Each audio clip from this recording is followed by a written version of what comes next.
All right, y'all. We're back again. We got Nia, fresh face, newcomer, ready to make her presence known. Versus B Siege coming off a fresh dub, week 1. Let's get to it. Nia, let's go. You up? So first off, Russell Westbrook is not the entire reason the Los Angeles Lakers had a bad season. Russell Westbrook is still a superstar. Everybody says that, oh, Russell Westbrook is a bad player just because he had this bad season. One bad season doesn't depict Russell Westbrook's entire career. Also, let's look at the reason why the Los Angeles Lakers brought Russell Westbrook to the team. Westbrook is one of the most athletic players in the league. He's a great transitional passer. He's a great rebounder. We know he's going to hustle for the ball. He's going 100 miles per hour. He has that speed. Those are some of the reasons why the team got him. He was there to be a supportive role player to LeBron James and Anthony Davis. But as we all know, the Lakers had plenty injuries that messed with their flow. LeBron James only playing 56 games out of the season. Anthony Davis only playing 40 games out of the season. So now you're taking Russell Westbrook out of that supportive role to becoming a leading role for the Lakers, which originally he wasn't brought there to be. Then we also got to look at it. It also was the front office. They messed up when they did the trade, getting rid of a lot of their defensive players and Contavious Caldwell Pope and Alex Caruso and Kyle Kuzma. I believe that had an effect on it. Also, we got to see who Russell Westbrook had on the team, to help bring those wins for him. He's dealing with second, third string players who's not even averaging over 5%, 6% in points per game, rebounds per game, assists per game. So now you're taking Westbrook out of his element, and now everybody's ready to say, oh, it's Westbrook's fault. No, we got to look at the front office. We got to look at the injuries. Also, chemistry. The Lakers had 41 different starting lineups in the season. Anthony Davis himself said, we had more starting lineups than we did wins. They didn't have a chance to gel together. They didn't get a chance to learn each other. So, no, you just can't put that all on Russell Westbrook. B Siege is on you. Good luck. All right. So I am obviously arguing the fact that Russell Westbrook is the main problem for the Lakers. And frankly, I don't have much to argue. It's obvious. The dude is making $47 million a year. He is the second highest paid player in the entire NBA. I'm going to read you some of these stats and you tell me if he sounds like the second best player in the NBA or even up there with the greats that are in today's game. His assist to turnover ratio was the lowest of his career at 2.1. His 3-point percentage was 27%. He was a below average in every shooting category: 2-point percentage, 3-point percentage, efficient field goal percentage, free throw percentage, and true shooting percentage. That's below average. He shot 65% from free throw. The team had a worse plus minus when he was on the court. Outside of from 3 feet from the basket, he didn't shoot above 38% anywhere on the floor. Career low in dunks. That's what Russ does, right? He dunks. He's aggressive. You just said that, Nia. 17 dunks all season. His value over replacement player was ranked 257th in the NBA as the second highest paid player. Come on. And after all that, his usage percentage was 28%, which is way too high for someone playing like he did. LeBron had a usage percentage of 30%. That's understandable because LeBron performed.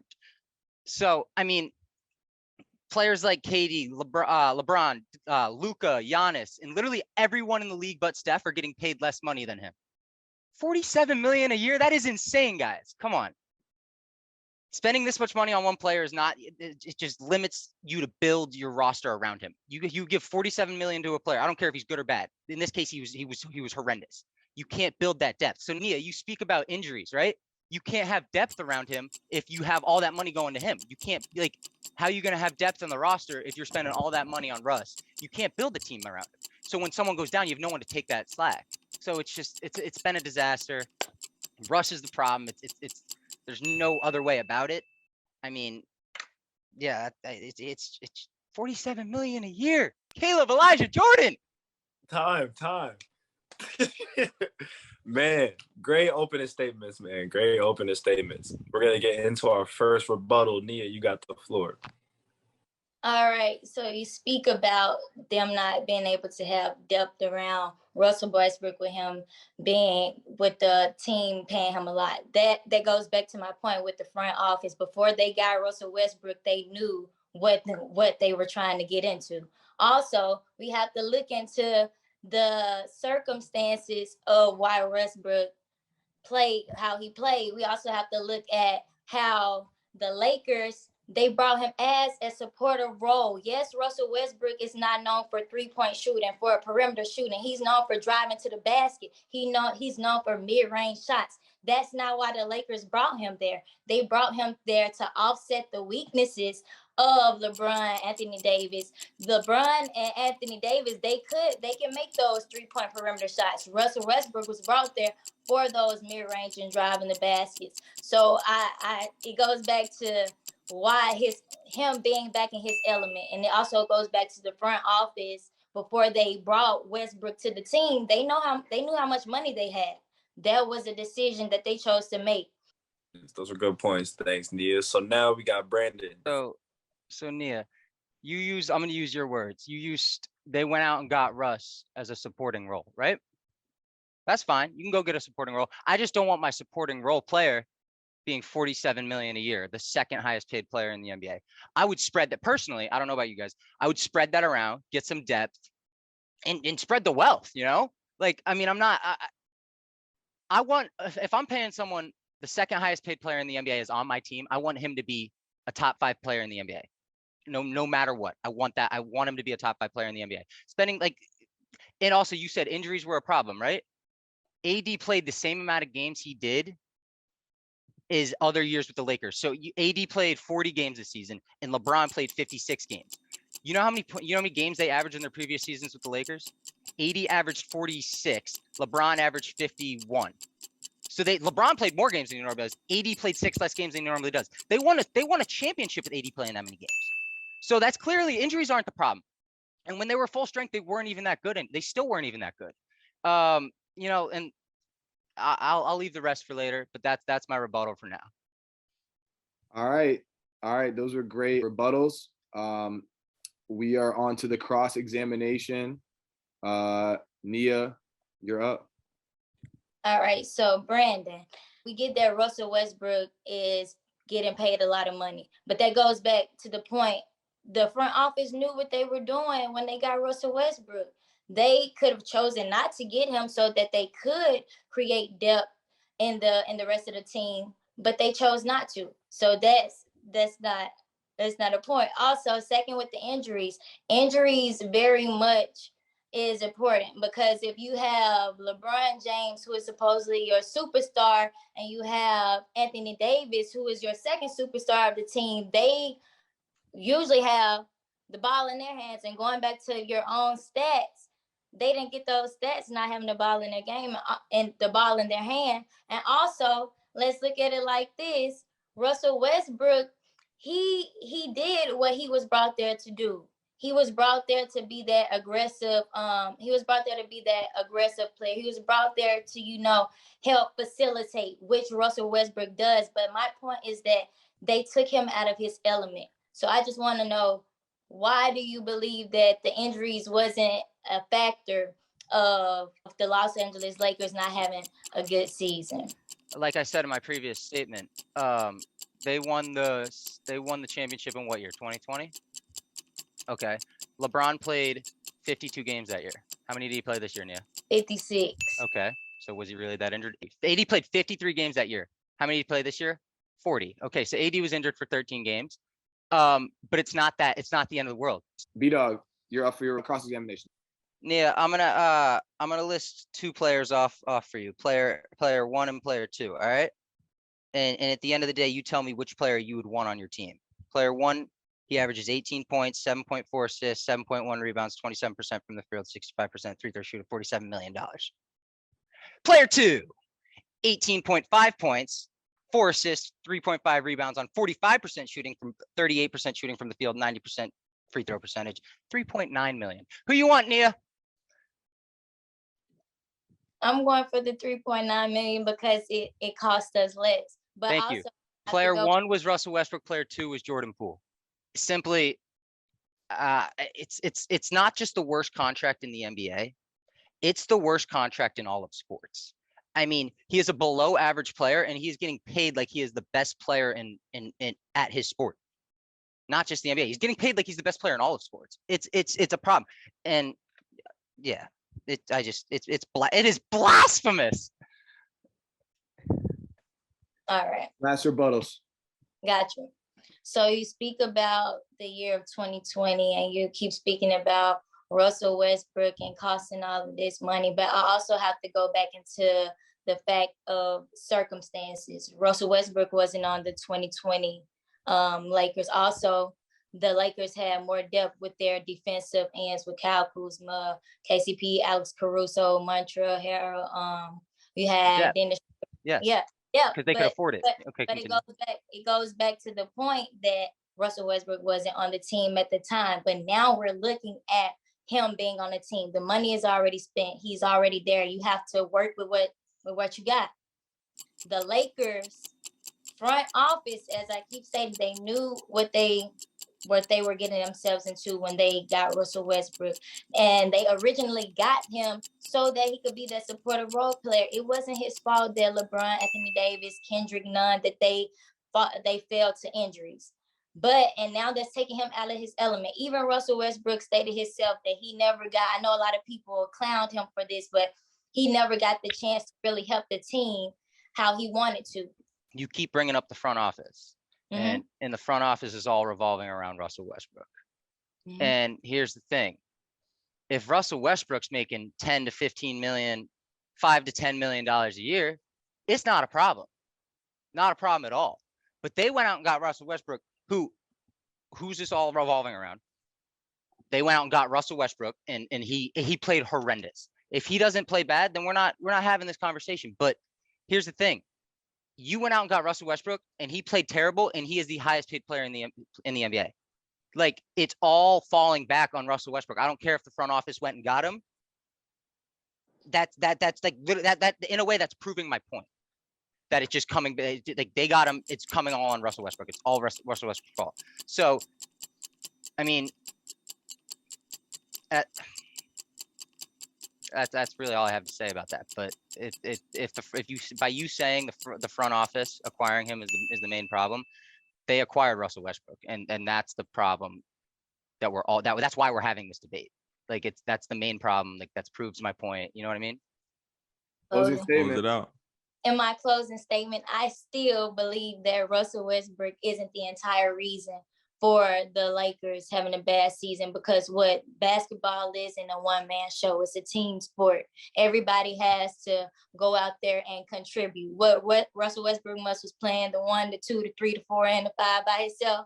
So you can't just put it on Russell Westbrook. And going back to, yes, I believe that the front office had a part in it because they chose to make a decision of fame over efficiency. They did choose to spend their money on Westbrook when they should have gotten more depth players. Also, with injuries, you have 2 of your main superstar players injured. That is definitely going to affect your team in some type of way. And 4, chemistry. The constant starting lineup changes.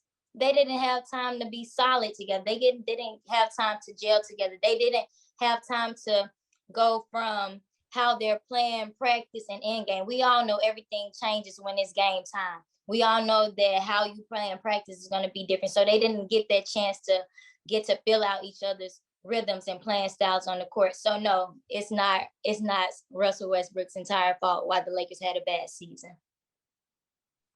I'm gonna go back to the main point. Is Russell Westbrook the main problem? The biggest problem for the Lakers? Yes, Russell Westbrook is the biggest problem for the Lakers. And I told you why you keep bringing up injuries. I told you, I already proved wrong that it's not the injuries. It's not the injuries. They played more games than they have in previous seasons and won a championship. His contract's too big. It takes up all the space. You can't have depth. So those injuries become like, you have no depth. So there's no time to like recover. The depth is killer. You can't pay the highest paid player in the NBA and have him be 257th best player in the NBA. That's just not how it works. So not only do I still stand by this point, but it's not just the worst contract in the NBA. It's the worst contract in all sports. And he's a below average player. He's actually horrendous. And cool, you can go get a named player, but I can promise you now. Hey, and Twan wanted to bring up 2K last time. I'll bring up 2K. He's a 78 overall. Is that, you want to know what the highest player in the game is? 99. He should be the highest. He should be 98 because he's second highest, right? No. Like, we're gonna bring up 2K. He's a 78 overall. Like, but it's the worst contract in sports, not just the NBA, and there's really not much else to it. Like that's it. It's Russell Westbrook is a drastic problems, and things aren't gonna get better till it changes. What are they looking to do this offseason? They're looking to get rid of him because he's the main problem. They don't like. They're looking to trade him. Every fan wants him to trade him. Every fan wants him to go here. Who are we gonna get? KD, Russ, trade Russ there, Russ there. Not gonna get better till you get him out of there. So.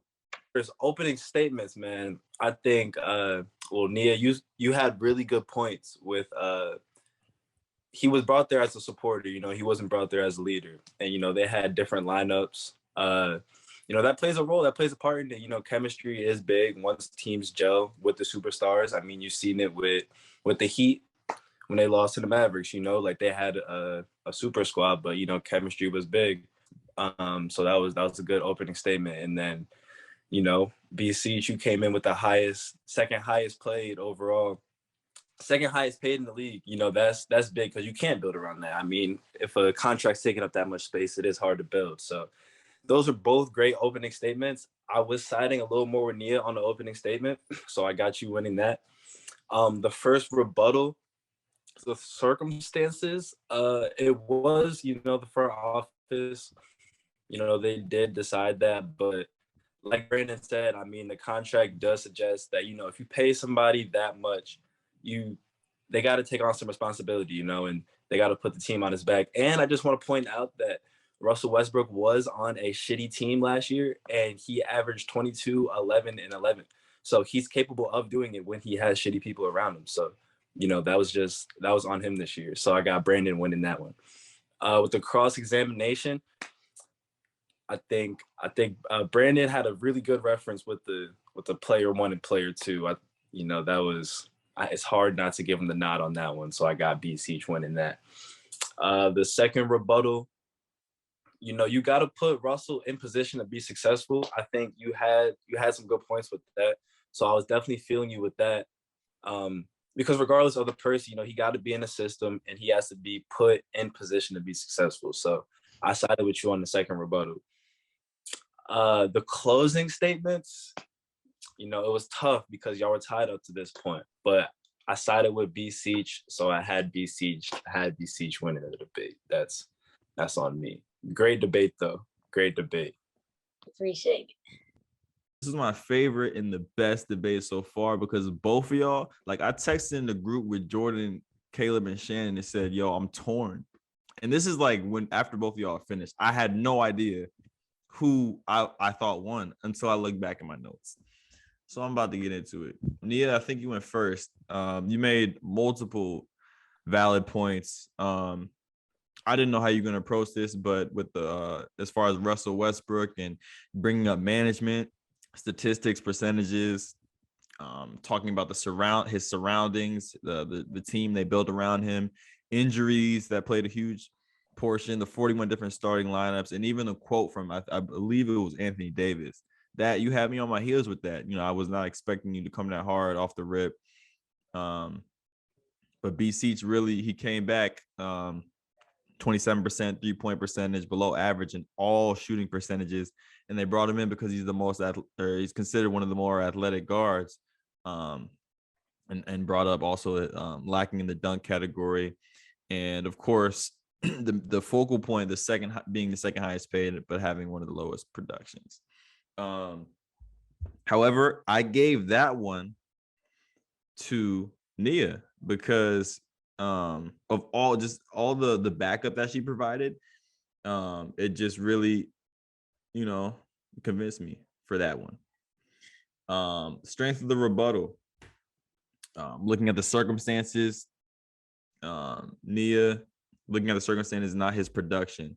That was a good point because after Brandon went, I was like, damn, he was that bad. Like I've seen the highlights and everything, but the stats are just atrocious.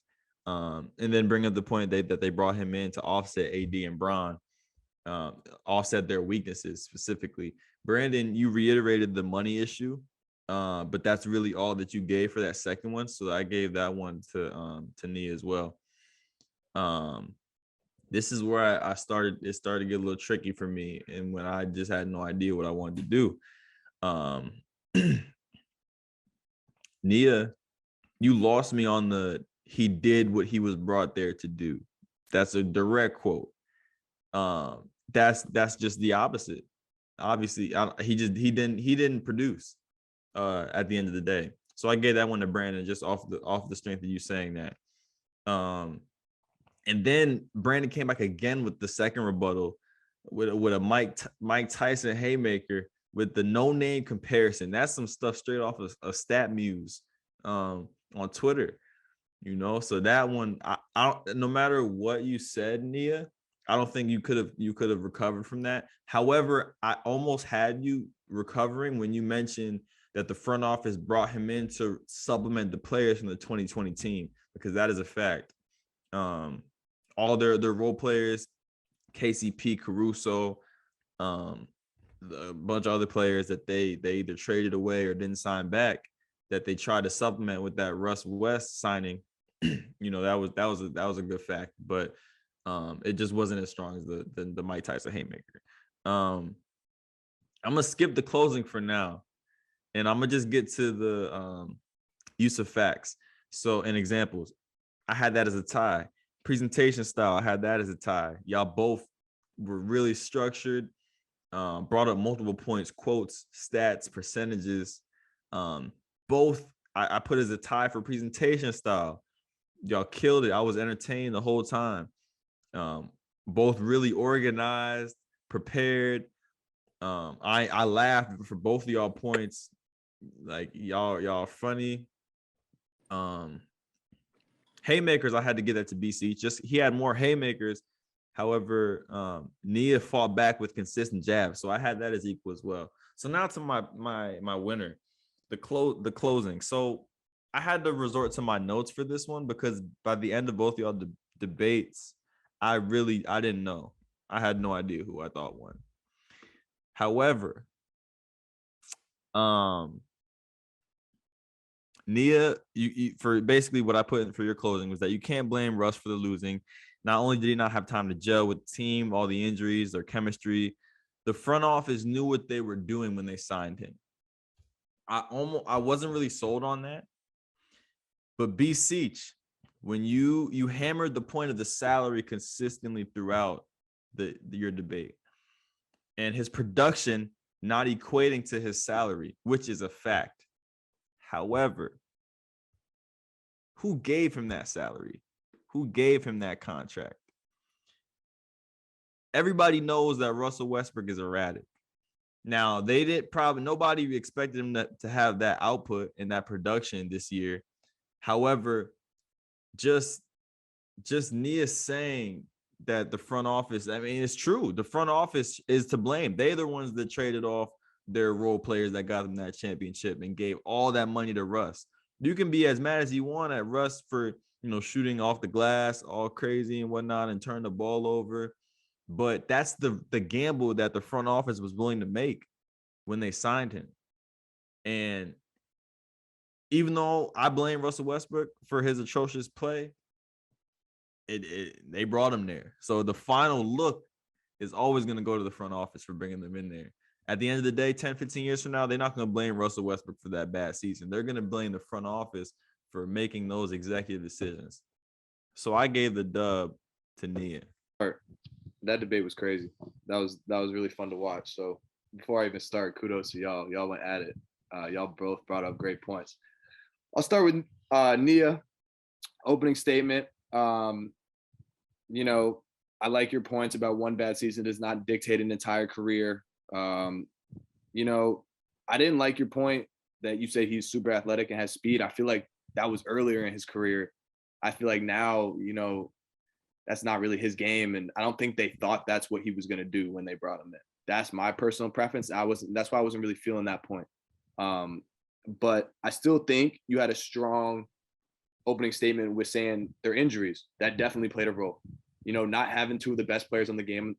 If you don't have those players, you're going to lose games, and you can't put that on Russ, So liked you building your foundation here. You built your foundation for your arguments throughout. You gave your front office point, another good point. You gave your chemistry point, and your best point, I think, was the 41 different starting lineups. I know how much that plays a role into like how good a team is. And if you have that changing all the time, like I think back to AAU when I had different dudes joining my team every weekend, like we weren't winning jack shit. You know what I mean? That shit was pissing me off. Like, you know, we had no chemistry. So like, I definitely like that point. All right, going to B-Dog's opening statement. Said Russ is the main problem. And your 47 million a year statement is a good statement. I thought, you know, that was you built your foundation very well starting with that, and you stuck to that throughout the entire debate. You said he was below average in every shooting category, career low in dunks, and that kind of combated Nia's point of athleticism right off the bat. You know, 47 million a year hurts Lakers with depth problems. So I thought it was another good point. Russ is a problem, and that's kind of how you left it. You ended early. I think you could have, you know, built more of a foundation for more of your points. You had time left over. I wouldn't leave any time on the board, especially in a debate that's this competitive. I think you probably could have sensed that early on with Nia in the punches she was throwing. So rebuttal, you know, you talked about the front office again, going back to at his money point, and I thought that was a good rebuttal. You used your foundation that you brought from the beginning to go back at, you know, 47 million. Why would the front office pay him 47 million? I agree. Like that's dumb as fuck. You know, you were looking more at the circumstances that Russ was placed in, and you know, I don't think it was great circumstances. I don't like your opinion that they brought him in as a supporting role to offset weaknesses in Bron and AD, and you said that Bron and AD's weaknesses were playing at the rim. I don't think that's their weakness. I think that's probably their strength. It was opposite, but it's It was opposite? Yeah, I was saying Maybe I heard you incorrectly then. So I'll disregard that point. But I also liked your point that supporting guys aren't that good. They weren't. Brandon's rebuttal, I like how you used her words to build your rebuttal. I thought that was good, pulling a quote from her saying they got Russ for a supporting role, and you said you'd pay 47 million for a supporting role. That's like, yeah, that blew my mind too. I was like, yeah. And then you said he should be a top 5 player in the NBA for what he's getting paid. I agree with that. I thought this hurt you though. You kept saying about the average games played when they won the championship. That was the bubble year, so they played less games. No, but it was an average of all 4 seasons they've been there. Yeah, but they didn't win all 4 seasons. They only won. You kept talking about that one. But people said they played less seasons this year. I'm not here to Okay, debate. okay, I'm here okay, to okay, judge. okay. I'm not here to debate. That's what y'all were doing. So I'm just saying that point hurt you, and you hammered that point. So moving on to the cross-examination. I thought you gave the front office point again. They shouldn't even have brought him in there in the first place. Was a good point. Like they shouldn't have. But at the same time, I thought that point hurt you there, because if Russ would have played well, then what Brandon said, we wouldn't be having this conversation. And the front office would have looked good if Russ were to play well. Nobody would even be thinking about the front office, you know? So for me, that point just there in the crossing examination hurt you. AD and Bron, you brought up that point, them not playing, that you can never argue that point. That's going to hurt them. And Russ playing without those guys hurts.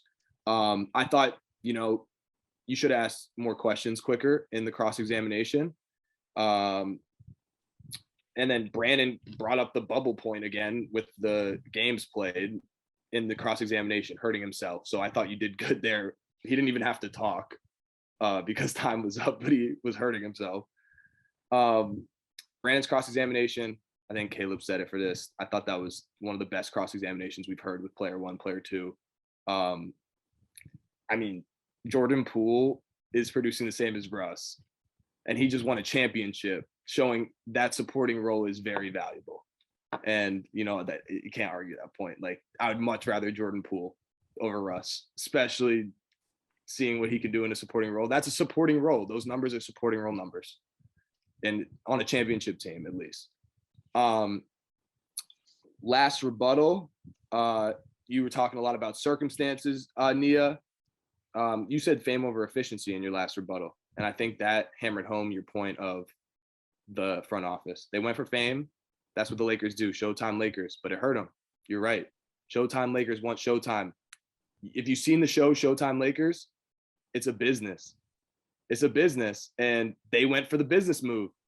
And it turned out bad. It was a bad business move.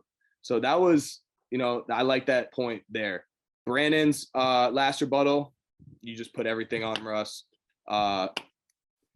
If Russ would have been a good choice, like you said, if the front office if he had played well. And I thought that was a good point to come back because I was already thinking it. So I thought that was a good point to come back in Nia. Closing statements, Nia. You said Russ, isn't the entire reason. You hammered your point home and you hit back to your points from the opening statement, which I really liked. You came back with that fame over efficiency again. I love that point. And then, the lineup changes, you hammered that one home too, how that hurt him. And I thought that was good for your closing statement. Really good. I thought you brought your best points out last. Brandon, you brought your best points out as well. Was Russell Westbrook the biggest problem for Lakers? You said, yeah. And it's not the injuries, but, you